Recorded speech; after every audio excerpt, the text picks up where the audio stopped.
people with A reading. deliverer of messages. Yeah, that's Yes. great. Yeah. That's great. So, Um, what spiritual practices or tools do you find useful in your daily life?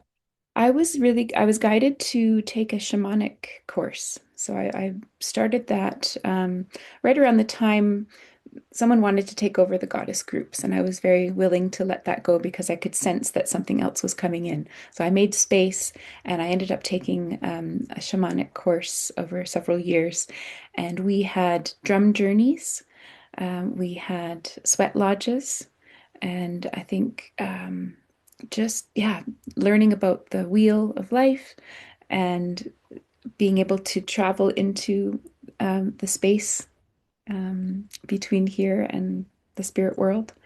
I think that creating the relationships with the people in my course, they were like soul family.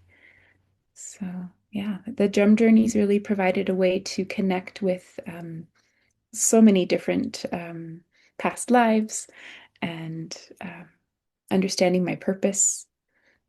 Um, I'm really grateful for those and the ceremonies that we were able to do together, and rediscovering my power, getting in touch with, my strengths over lifetimes, and giving me a lot of, I'd say, confidence and just deeper understanding of myself. Yeah. So, welcome back to the Passionate Pioneer podcast, series 3. I'm Beth Taylor, of course, the Passionate Pioneer, and this podcast is your connection into spiritual awakening experiences and the path to joyful living. And today I'm joined by Sandra Catania. Hi, Hi. Sandra. So, for people who don't know you, would you mind giving us a quick introduction before we dive into your story? Absolutely. Yes, I am a woman in, I would say, thriving in midlife. I'm in Calgary, Alberta, Canada, and I've been here most of my life, with the exception of the 10 years I spent in Germany right after high school. So it feels like almost that I've lived several lives, and I think back of all the experiences. And I was married twice. I'm now in a beautiful relationship with a woman. I fell in love quite unexpectedly after leaving my second husband, Right. and we're now living together. We adopted a little dog last year, and yeah, I feel like life is getting better and better. I'm working on creating spaciousness in my life and jobs that really light me up, that I enjoy. At the same time, building my business, which is oracle card reading. And I've started to create and print my own decks. So that's something that's. That's really interesting. That's an interesting story. Part of your story. We'll dive into that.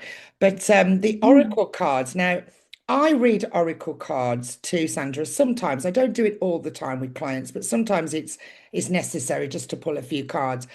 And Yeah. I always gear towards the oracle cards rather than the tarot. Yes. Seems that you do the same. So, Mhm. what made you get into the oracle cards? Well, I've never been drawn to tarot. I think it's really kind of a calling and a passion that people have. For me, the oracle cards just provide so much more flexibility and variety. So my collection ranges from angels, animals, crystals. There's a couple shamanic decks in there. And I like to offer my clients the opportunity to choose their own decks. And I work with about 3 or 4 decks during a reading. So the spread will be quite colorful, that the decks all communicate with each other. So it's like the story gets told. And I just love it. I really enjoy, again, just there's a lot more creativity to it, I Yeah, I think. Or find the that structure. too. Yeah, I find Hmm. that too. The tarot tends to be quite generic and there's different meanings, whereas the oracle cards, they always tend to give us more information. That's been my experience anyway. Yes, and they're so much more open to interpretation and just taking in the image and, getting that feedback from the client about how does this card feel for you? What are the emotions that show up when you look at it? Hmm. So how did you first get into changing? What were you doing before you were an oracle reader and designing your own cards? Well, I was working in corporate. You hear this probably often. Right? It's a I familiar story, Sandra.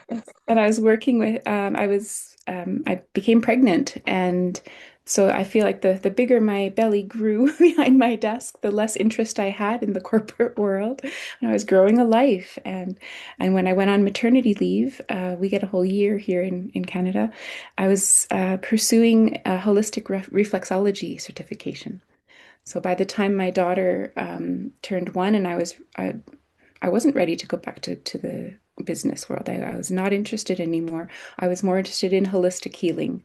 And so I pursued that for several years. And I found that while I was giving my clients reflexology, I would be getting messages for them from spirit.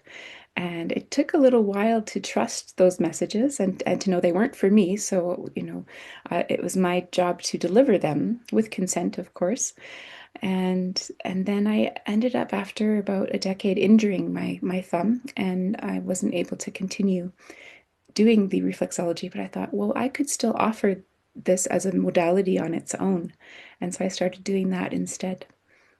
So that's it's an interesting pivot, isn't it? To go from the corporate industry into the holistic industry. But I guess you were already thinking about that because you said you were doing that course, Hmm. the holistic course, while you were pregnant. Yes. They were Yes. already thinking that.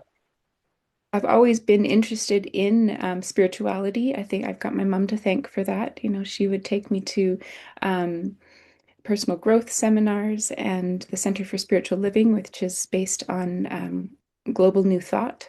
So really, at a young age, began to realize my thoughts are things, and I create my life with them, and also the fact that we're all connected. So those were two basic principles that I was really exposed to at a young age and made me curious. So And lucky in some respects. Because I think so too. I've had the same.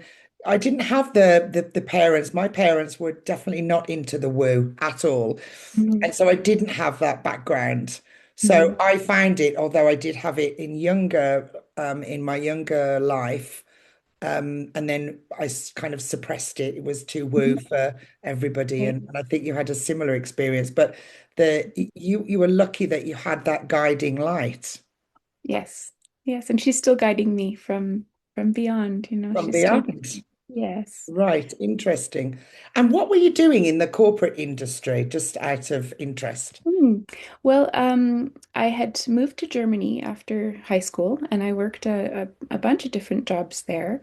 And I ended up going back to school and learning e-commerce and marketing because it was around the year 2000 and I knew that things were heading in that direction and I wanted to understand um, what it was about. So I learned about websites and shop systems, and the job that I went into was selling photography, and it really was a perfect digital commodity. You could just choose the resolution you needed and download it. So that was when that was kind of all first coming about with rights managed and royalty-free photography. It used to be the photographers would have images available, and then if somebody in advertising, for example, or publishing wanted to use a photo, then I would be the person to negotiate the fee between the end user and the photographer. And if they wanted rights, then we had to check that the image wasn't being used anywhere else. Right, that's quite interesting, isn't it, really? Because you got into the e-commerce business quite early. Yes, it Um, was it was really fast-paced and very demanding and very thankless. So I realized right. that. Yeah, Um, as most corporate work is. mhm, So, what was seriously missing in your life? What was seriously missing in your life in that corporate world? I mean, you said it was thankless. Can you describe that mhm. feeling? Um, Well, the I change you think made a great really, change. I was, I feel like I was really giving it my all. I ended up starting up a relationship with publishing houses. So we built prices for them to use the images in magazines. And so I was working on that as well as working on the corporate accounts, the top ad agencies in New York, actually. And I got to take a trip there, and it was all like this fascinating world. And but I could see that I wasn't using my creativity. I think that's really what it came down to. I was brokering deals and working on filling orders and things like that, but I wasn't able to use my own passion, Very right? I was robotic, right? dormant. Very Yes. robotic, Yeah. and following orders and processes and ticking boxes and Right. Yeah. yes, Hmm. yeah. It's quite joyless work sometimes, even Yeah. though it's, working in photography and, and maybe digital images, I imagine, it's I would think that's quite interesting, but there comes a point where where you It are was just really ticking fun to be a boxes. part of this growing company. And we started with 50 people. We ended up within 4 years, we were 150. We had two international offices. So it was great to see the company grow that way and be involved. The corporate culture was great. We had a party every Friday with chicken wings and beer. It was a very fun atmosphere. However, we were right when I went on maternity leave, we had a takeover. And so we then were sold to Corbis, which belongs to Microsoft. So it was kind of a sellout in a way, Right, right. and the founders were all, yeah, they got to retire. They got their shares, and that's great for them. But I was not interested in being part of a corporation as big as that, and they wanted to move me to Seattle, and I had no interest in going to the States. So at that point, I was like, no, I've got a different path here that's calling me, and it ended up working out quite well at that time. Well, that would definitely be an external pressure that pushed you to that point, right? Yeah, decisions were made for me in a way. Absolutely, absolutely. Well, I feel that the universe steps in sometimes, Sandra. And if Yes, it you're does. going in the wrong direction, or it says now is the time to change, now is Hmm. the time, and it will give you a situation exactly like that where you can make the decision. Okay, so what do I do now? Hmm. There are also other trigger factors, like trauma points, Yes, that also, pivot you and move that you to a happened different about 15 years direction. later. Yes. Right. And you were talking about your thumb, though. I was thinking about your thumb Hmm. because you started the reflexology and Yes. then you hurt your thumb and you couldn't do the reflexology. So everything happens for a reason. And then you're like, okay, so now I can focus only on this, or now I can put this modality and this modality together. And Yes. right. Does that sound about right? What? Oh, for sure. Yeah, I that's one of my foundational beliefs is that everything happens for a reason and for us. That's all opportunities to step into our higher truth and our higher purpose. And the more we fight it, it's like trying to swim upstream, you know? Yeah, absolutely. And Yeah. it is quite difficult, isn't it, to to trust our own instincts and follow Yeah. that inner voice. So how did you begin to listen to that inner voice with these changes in your life? I feel like what happened for me, I was actually in quite an unhappy marriage and, looking to I want to say avoid being home, but what I That's, ended up that sounds doing, about right, yes. right? I ended up founding a networking group for spiritual women. And we would get together and have a lot of fun and do different activities, but also the networking piece. So we had some trade shows that happened, and I love connecting people, and I love being around women and women of like mind. And I found that that really lit me up and really exposed me to all kinds of different modalities and healing and retreats and things like that. So I was really kind of dove in with that and surrounded myself with women who I really admired and I wanted to connect with each other. That's lovely. That's really nice. And I think that, because I love building communities and connecting people as well, Sandra. I think we have a Hmm. lot in common, Hmm. with our modalities and connect and the way that we like to connect people, because it's about sharing the love, isn't it? And sharing finding your tribe. Yes, exactly. And I Hmm. love that you did that and you started this community. So did that obviously that happened after you'd left the corporate industry, yes? It was kind of happening around the same time. I felt like it was, yeah, it was filling that emptiness, right? That of connection. I was also volunteering at the Center for Spiritual Living, where I was attending on Sundays, and that was also giving me a great sense of purpose. And I love being of service, and I loved going to the center every Sunday and being a part of that community and welcoming people. I think that's one of my favorite roles is welcome and, What did you find in that community, that spiritual community that you built and you connected with? What did you find was an underlying theme? hmm. What were the Um, women looking for? Or men? I mean, was it men and women? So in the group that I built is called Calgary Goddess Groups, and the women there, I think it's all about connection and really being of support to each other.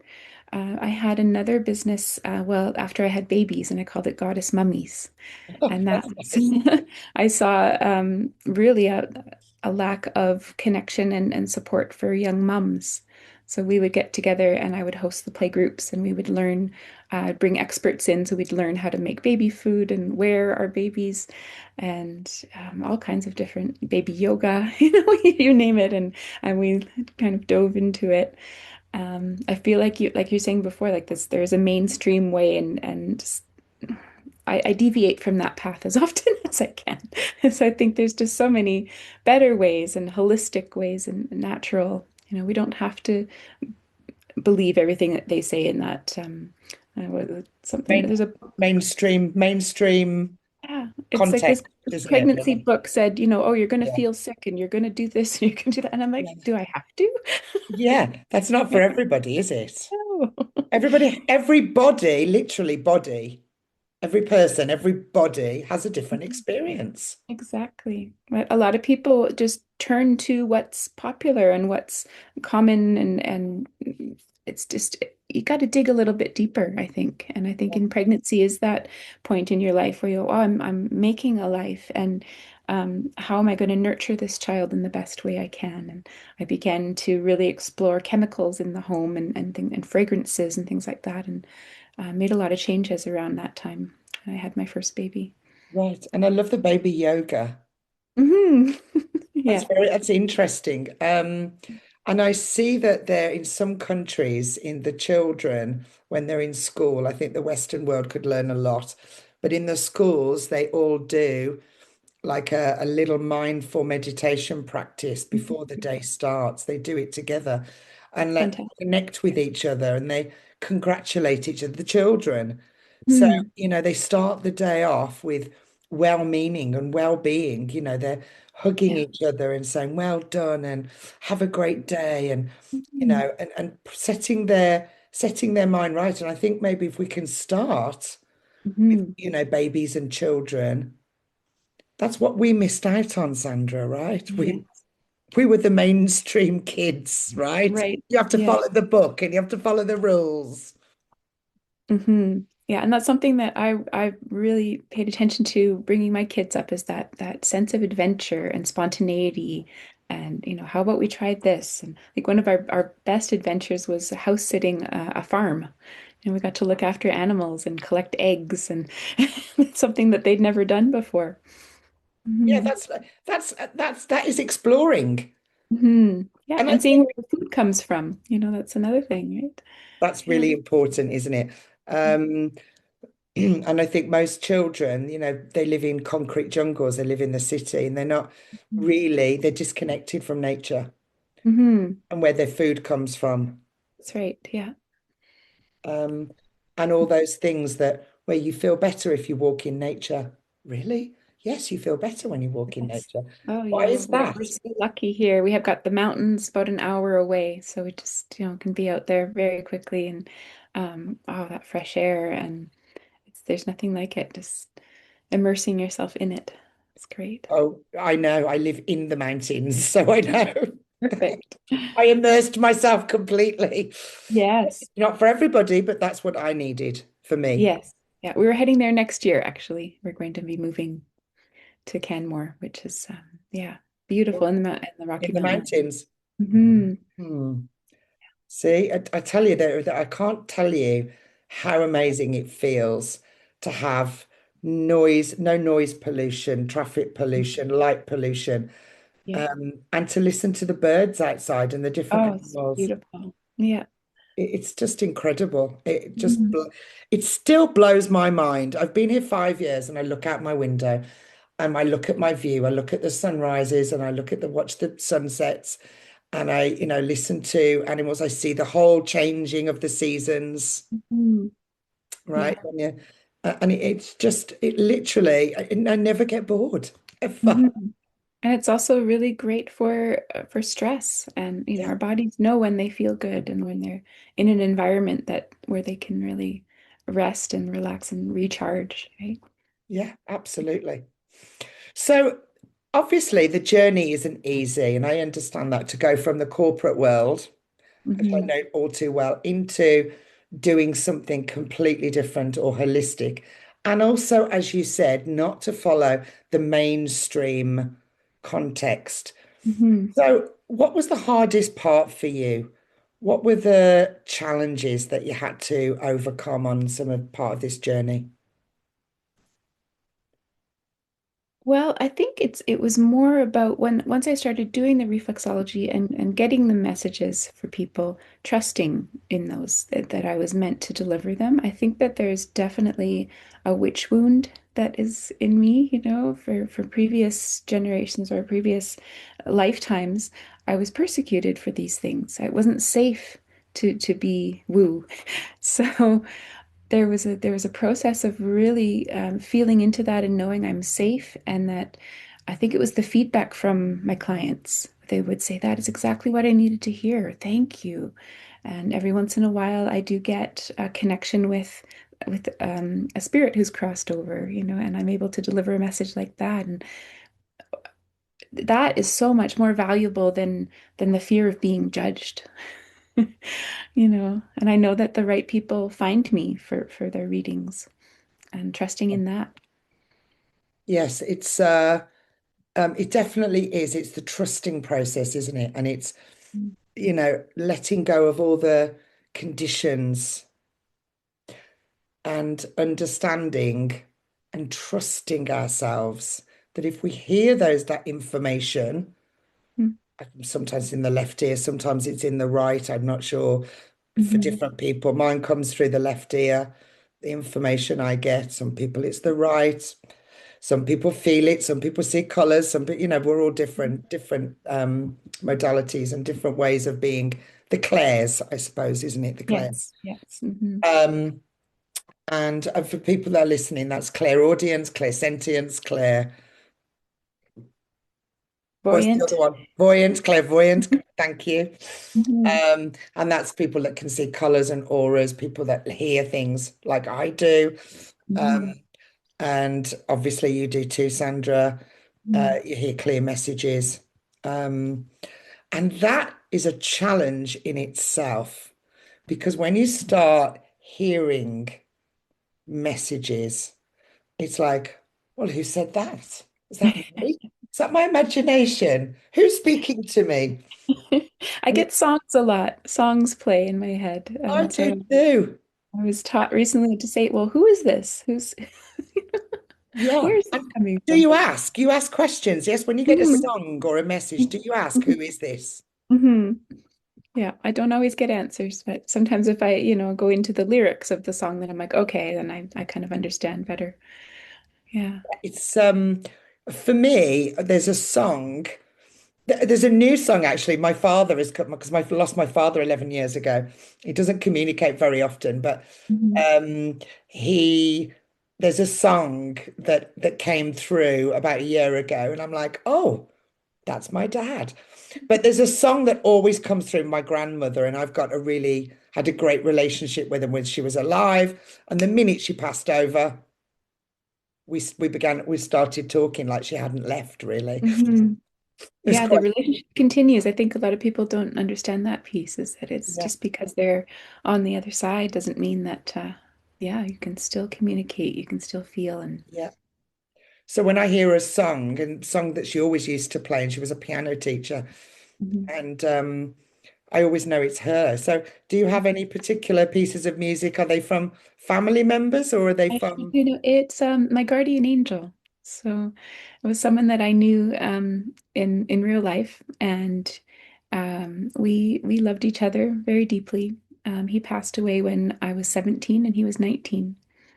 And he came through at I was at a spiritual luncheon, so we had guest speakers, and one of them was doing a group reading, and she started talking, started describing him, and I just kind of raised my hand. He's here for me. So she walked over and she said, "Would you like to hear what he has to say?" And I said, "Well, of course." And he passed away in a mountain climbing accident, and so he wanted to reassure me that he was doing something that he was loved, he was enjoying, and he had no regrets.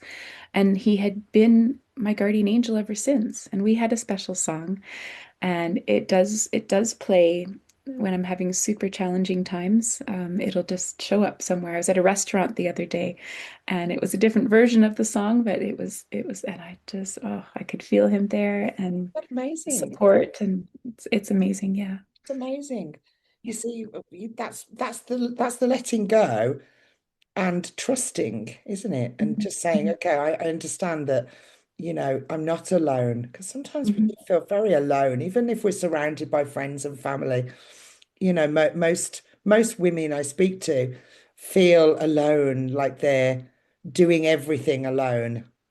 And they don't want to talk to people about it because they don't want to burden their friends Mhm. or Right. but you've got to, if you start listening and trusting yourself, you'll understand that you've also got a whole support team Exactly. on Yeah, the that is other my side. favorite thing. My favorite thing to do in a reading is remind people of their support team and, teach a little bit about angel communication and the fact that you need to ask angels to help you. They can't intervene otherwise, right?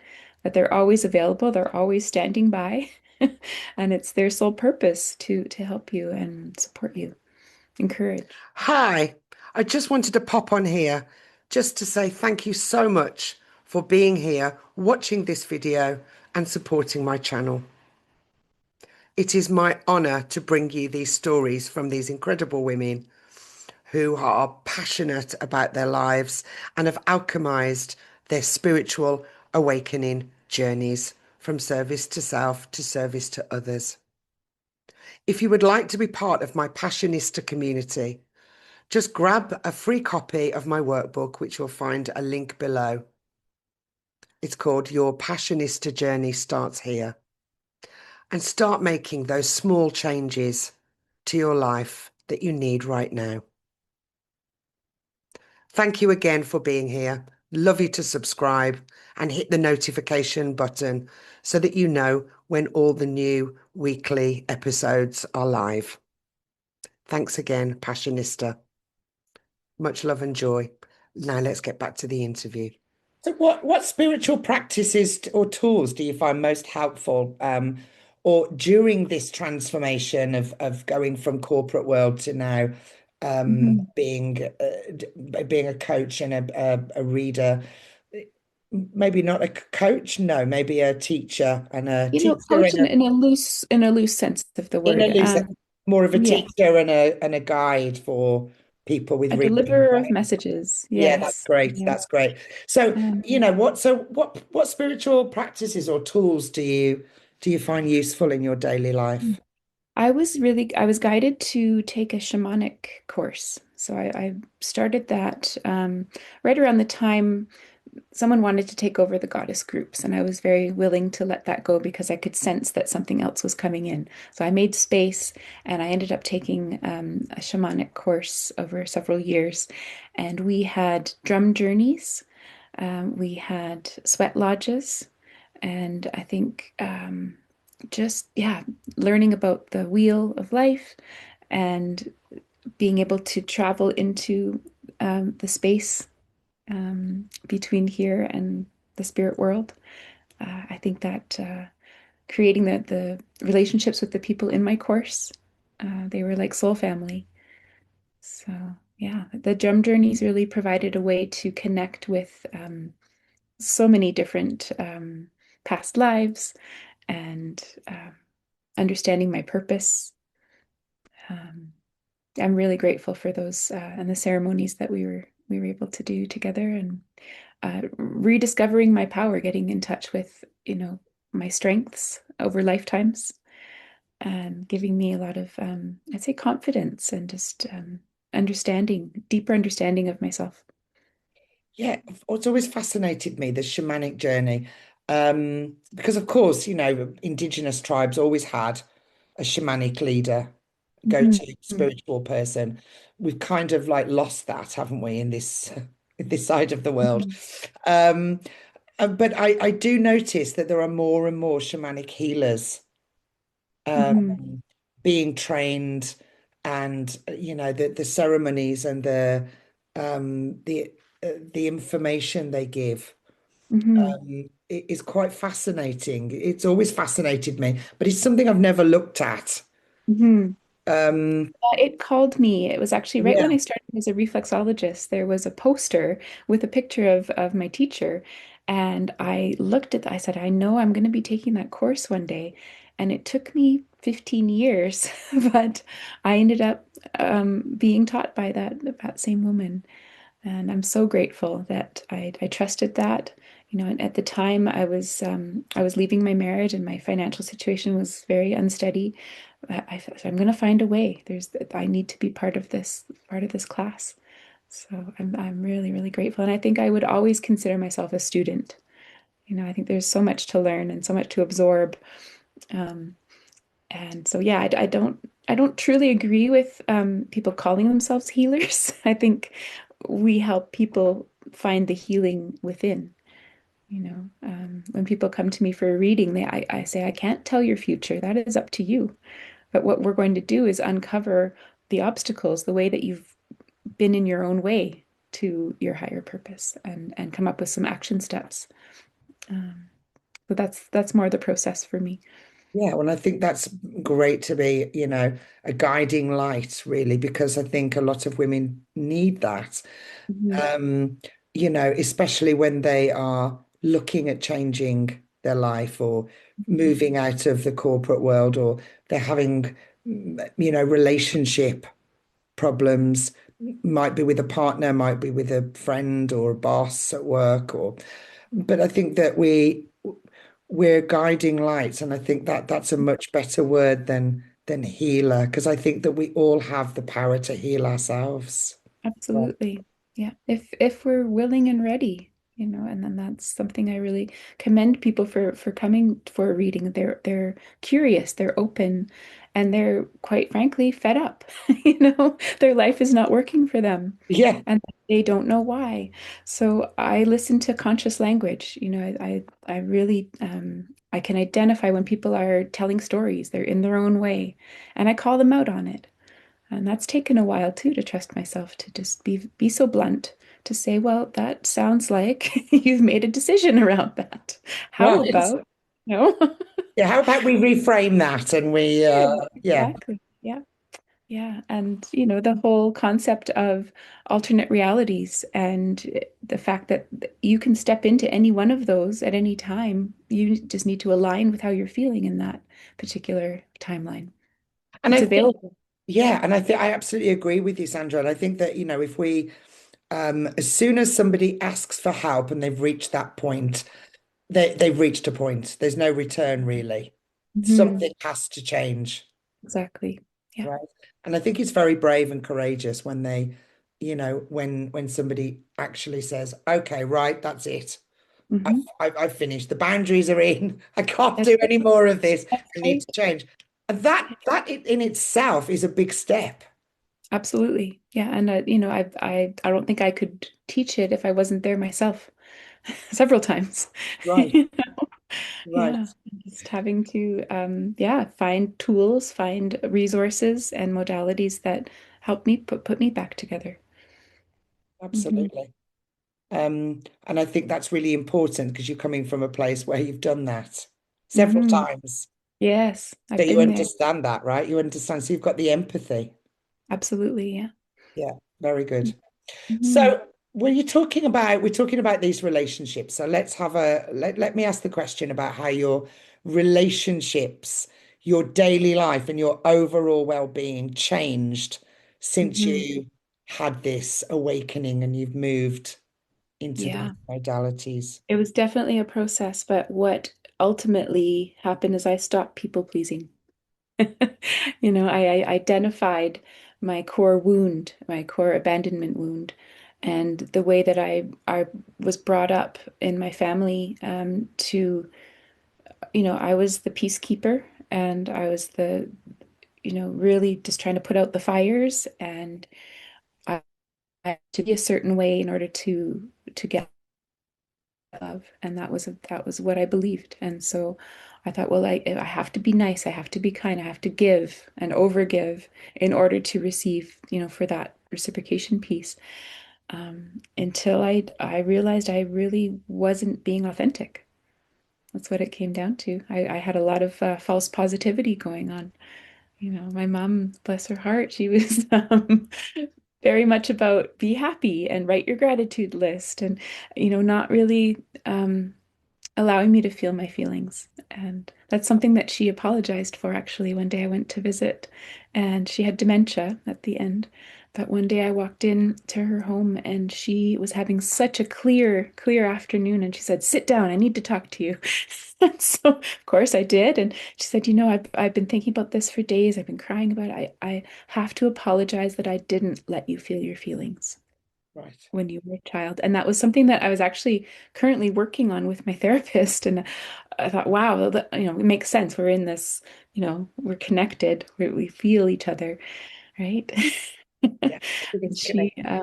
I said, Mom, I understand you were doing the best you could. And I love you and I forgive you. And it was such a touching moment and one that I'll never forget. That's Yeah. a pivotal moment on your journey, isn't it? Mhm. And it's nice that she got to apologize as well. It You was know, really. not that she needed to apologize, but it was nice that she was able to have a moment and you were able to Yeah, just for share. that recognition that, Yeah. I did. I ended up, stuffing all my feelings and not, yeah, being that people pleaser because that's how I thought I needed to be. Oh yeah. Hmm. Oh, I'm from England. We have lumpy carpets in England. We don't, we're in the 70s and 80s. We never talked about our problems. We just shoved them under the carpet There you go. Yeah. and we had lumpy carpets, and that's the way it Mhm. was. Yeah. But the affirmations and oh, just remain positive can sometimes be a little toxic, and maybe that's what it Yeah. was. Because you Yeah. just You're just say, saying really words. real, right? No, it's like you're forcing yourself to feel a certain way. And what I really came to understand is no, I need to go back and heal those wounds and reparent myself. I think those were things that, yeah, I'm so glad that those tools showed up for me along the way. And I was able to really dig deep and uncover what was keeping me from true happiness. And, I think being vulnerable is a huge piece.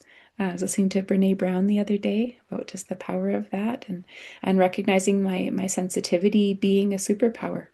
I was always made fun of for being too sensitive. Now I realize I come from my heart, and that is something that not everyone does, No. right?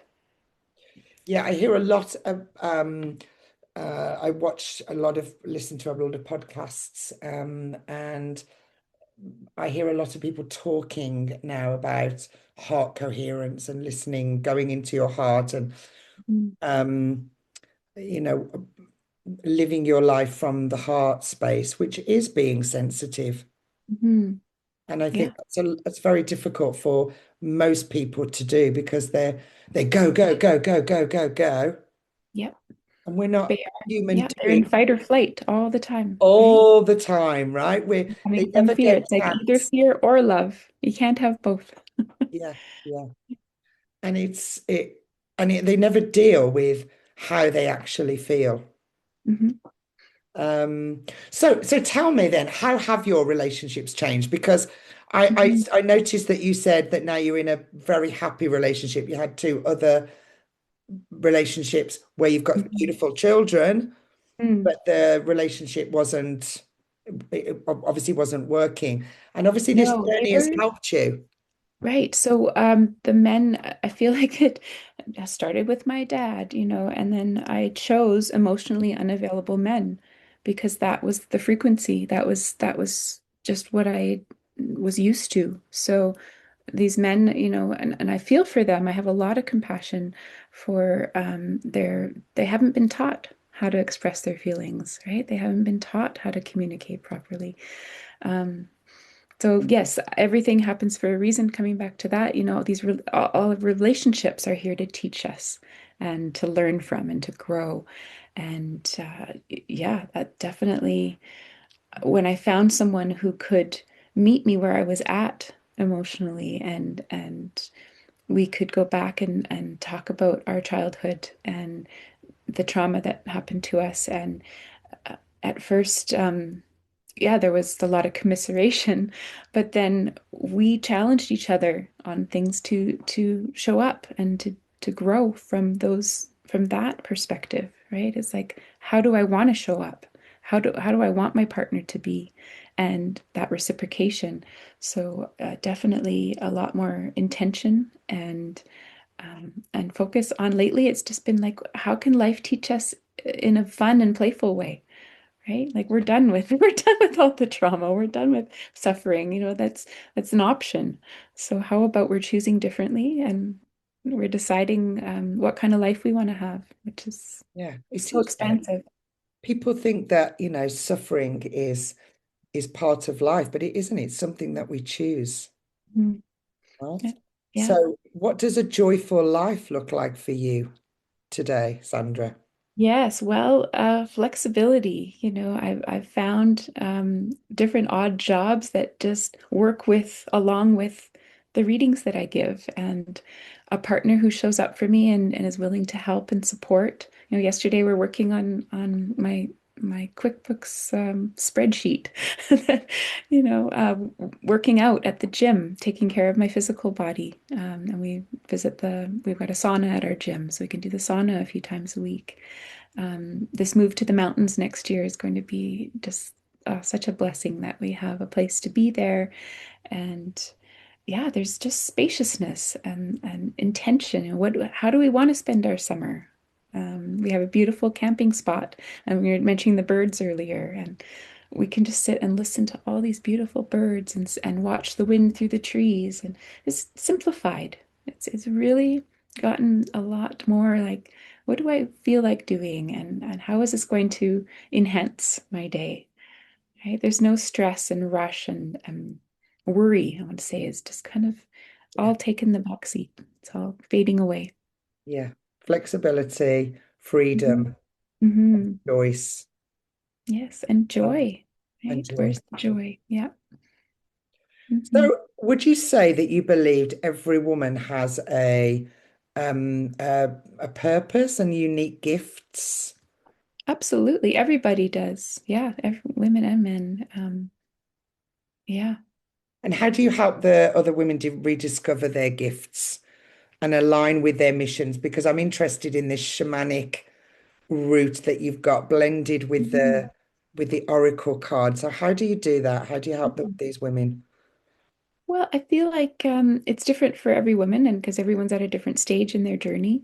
Um, for example, I gave 3 readings this week, and each was unique in how the person was having challenges and feeling stuck.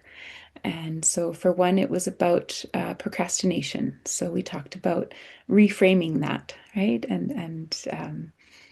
And then another, it was self-love and forgiveness. And she's like, well, how do I do that? And so I have a deck that is with Abraham. And so I ended up at the end sending her a little clip, and it's like reprogramming, so for everyone, it's like a little bit different.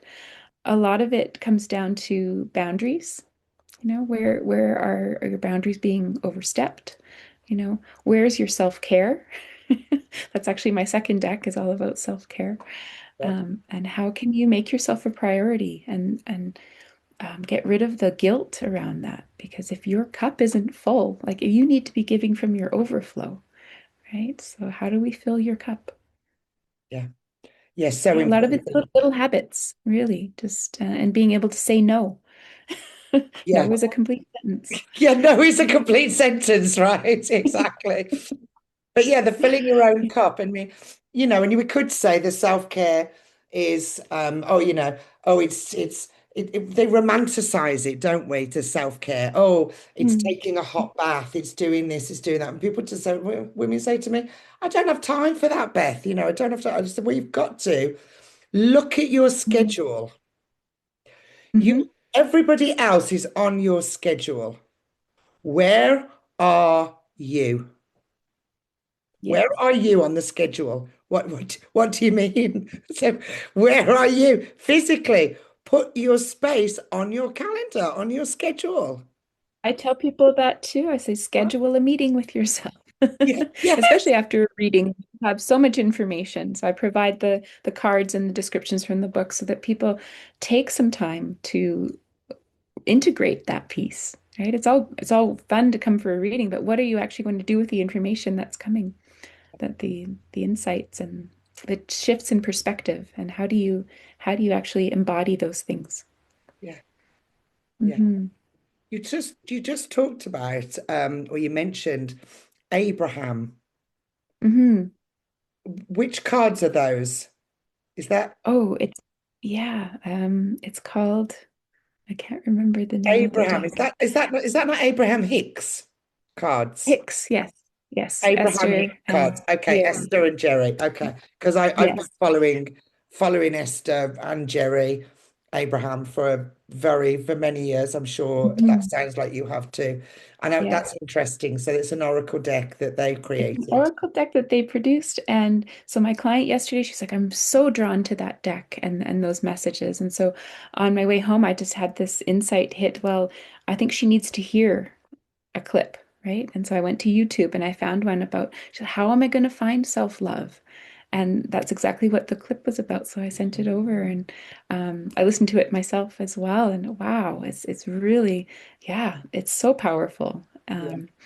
And it's all like shifting our thinking. And another book I recommend to a lot of my clients is The Untethered Soul by Michael Singer. Okay. It's an excellent book. It's great on audio because he's narrating.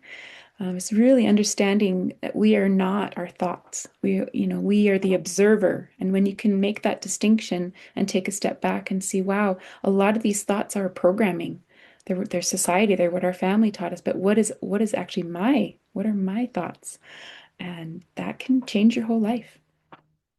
Absolutely. Yeah, Mhm. I've got a whole list of recommended books as well, and my that I always send out to my or give to my coaching clients. Yeah, it's yeah, I'm sure. I don't think I've got that one on my list though, but Well, that's not one I've read. highly recommend. But Yeah. but it comes recommended. I'll put that on my reading list. Mhm. Um, so in your experience, how does finding your personal joy and living authentically contribute to the collective consciousness Mhm. of the planet? Because we're moving from service to self, Mhm. me, myself, and I, and we're Yes. moving into service for others. So Mhm.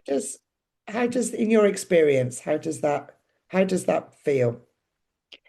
It feels like when we can be authentic, and I've learned recently authenticity is actually even higher than love vibrationally. It's the highest. When we can show up and be vulnerable and be ourselves, that gives other people permission to do the same. They say, wow, that person's doing it, then yeah, I can too.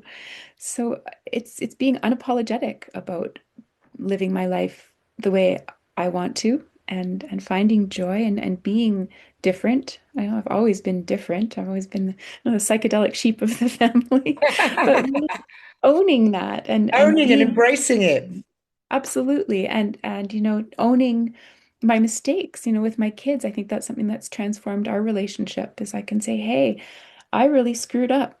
I was really checked out for a couple of years after I left your dad, and I can apologize for that and say, what can we do now to build our relationship stronger and to reassure you I'm here for you. I love you and I support you. It's being human. There's no pretending. There's no trying to gloss over anything or being inauthentic. It's really just, Yeah. yeah, showing up. Yeah, that's really nice that that you have that relationship with your children that you can say, oh, I'm sorry, I need to apologize for that. The same way your mom did Hmm. years later, right? Right. And I can do it now when they're teenagers now. And Yeah, yeah, I don't have to wait until I'm, you know, 50 to yeah, hear those words. yeah, right. Yeah. Yeah. Yeah, and that's it is really nice, and you're right about, authenticity and being unique, and if the psychedelic sheep of the family. I like that. I like that expression. Better than the black sheep, isn't it? So Sure. Yeah. psychedelic is very much better. I would say I'm the same psychedelic. Yeah. I'm going to use that expression, psychedelic sheep of the family, um, and owning it and embracing it and being authentic. And I think that's absolutely the way to go. And then permission is another big key word that you used, and I think that's really important. Give yourself permission to Mhm. be authentic and Yeah. real and yourself. Don't apologize for it, right? No, no longer. No longer. Yeah. Um, I've got a couple of questions I ask all my guests. Before I do that, Sandra, do you have any Oracle decks with you that you would like to just share with us, or um, where can people find your Oracle decks? I have my deck right here. Very So good. this is the Fortunes of Wisdom Oracle. It's based on fortune cookie fortunes. So it's really a playful and fun way to approach um, divinity, I would say. I partnered up with a woman who's here in Calgary who does art. She's an artist. She does pieces for people who have had a psychedelic journey, and they come to her for integration. So they tell her about their experience, and she creates the artwork. So the pieces are all different, and so she gave me access to her library. I had a fortune cookie fortune collection from when I was little. So there's about 700 fortune cookie fortunes. And Wow. I started going through them, and it's really, some of them are quite profound, and so I took each piece of art and the fortune and paired them together, and then I channeled a little bit on the back, a little bit of a further message. Um, and it's been a real hit, actually. People really enjoy it. And I've gotten it in 30 stores here in my area. And yeah, I'm working on my second deck now. So again, I mentioned it's about self-care. Fantastic. Hmm. So, okay, I was going to put you on the spot and ask you to pull a card for us, but Definitely. No, I kind of had a feeling you might. all right, okay, okay. I always like to do that, it's just something, something different, isn't it? Exactly. Yeah, And it's what you do. it is what I do. And I love doing it. Okay, so you have a natural grace and great consideration for others. Let's face it, you're simply awesome to be around. You have a special ability to make people feel seen and heard. Keep it up. Well, doesn't that land for you? Well, couldn't have said it better myself. There you go. I love that. And I love what you're doing, highlighting women who are being themselves and giving that. Um, yeah, I think it really is. It's energy. We are all connected. And the more of us who can show up in our authenticity and vulnerability, wow, can't we elevate the frequency of the planet that way? Absolutely. Honestly, if you had told me 10 years ago I'd be doing my own podcast highlighting other women's stories, I wouldn't have believed you. But I found my voice, Yes. and that just That's takes time, so right? important. It does. It takes time and some courage, right? Right, absolutely. Yeah. The first time I saw myself on camera, I think I just ran a mile. But you get used to it. Yeah. Right. Yeah. So final question, Sandra. So if you could go back in time, what advice would you give to your younger self? Oh, just love yourself. There's nothing wrong with you. You're beautiful and perfect in your imperfection, really just yeah. Yeah. Find Great. some fun kindness towards yourself. Be gentle. Lovely. Lovely answer. Yeah. And what do you hope your story will inspire in other women who are looking to live a more purposeful and joyful life? Well, I hope that it may encourage them to maybe look at where they're feeling stuck or where things aren't in flow. Um, it's such a cliche to say life is too short, but it really is. It's the more that we can get in touch with that joy and that feeling, like it's really about feeling. If you can channel in that, like how do I want to live my best life? How do I feel when everything is going that way? And that's really powerful. Fantastic. Another great Mhm. answer. Thank you. Okay, a million thanks to Sandra for joining me today. Thanks to our audience for hanging out with us. We hope you found it inspiring and empowering. And you'll find all you need to know about both of us in the show notes below. So until next time, this is the Passionate Pioneer and Sandra signing off. Thank you.